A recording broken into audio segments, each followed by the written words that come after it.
Bayangkan kalau semua sesuatu itu dipastikan halal setelah dapat stempel. Nah, yang kita makan setiap hari ini kita harus bawa dulu sebelum satu piring ini dimakan, kita mintakan ajukan untuk di stempel nasi sama tempe dan tongkolnya cepret baru kita makan. Bayangkan berapa rumitnya agama. Dan ini kemarin itu sempat ribut soal label, ya bapak-bapak, ibu-ibu ribut soal label halal, label haram, sehingga akhirnya saya lihat ada spring bed itu juga ditulis halal, sudah kulkas, semua hal-hal, padahal halal haram itu biasanya berhubungan dengan makanan, berhubungan dengan minuman, berhubungan dengan pakaian. Nah, kalau dia terbuat dari bahan-bahan yang najis, haram untuk dipakai, bukan haram, tidak sah untuk dipakai sholat. Sebenarnya kalau haram sih nggak apa-apa pakai baju haram, artinya dari barang yang najis, tapi tidak sah dipakai sholat.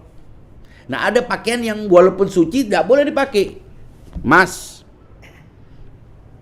sutra, perak, nah itu haram.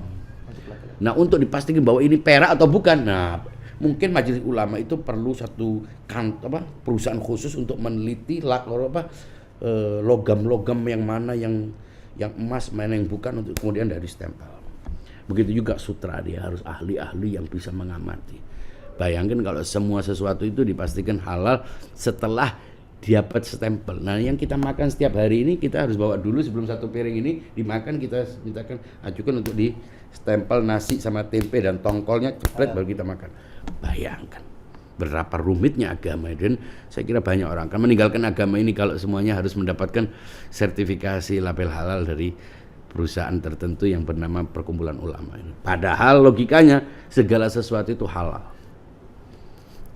kecuali, jadi pengharaman itu adalah pengecualian, jumlahnya lebih sedikit, kan lebih mudah, lebih hemat biaya. Kalau memang harus orang perlu untuk mendapatkan penjelasan, siapa juga, tidak semua orang mau mendengarkan pendapat dari MUI atau siapapun, karena akal sehat bisa melihat selama tidak ada bukti-buktinya, selama orang ahli tidak mengatakan ini mengandung zat-zat memampukan, zat-zat yang haram, ya halal. Tapi kalau memang harus diberi label, mestinya yang lebih masuk akal, lebih hemat, lebih tidak mengeluarkan biaya, sehingga peluang untuk mengambil keuntungan komisian atau maklaran atau ini dan itu suap menyuap lebih minim.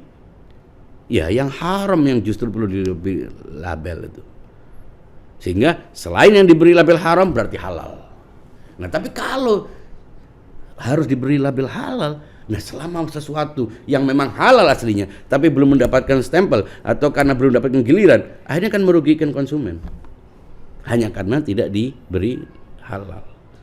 Nah, semua orang akan melihat-lihat barang setiap yang dibeli. Ketika dia halal sebetulnya tidak mengandung apa-apa, orang tidak membelinya, perusahaannya rugi hanya karena tidak diberi stempel. Jadi sebetulnya yang justru perlu diberi stempel adalah sesuatu yang haram, karena haram itu pengecualian. Segala sesuatu itu najis sampai kita tahu sendiri ada, segala sesuatu itu suci sampai kita tahu sendiri ada najis. Segala sesuatu itu halal sampai memang ada dalil yang mengharamkannya, kan begitu mestinya. Tapi faktanya yang terjadi entah itu karena memang ada hubungannya dengan bisnis atau tidak,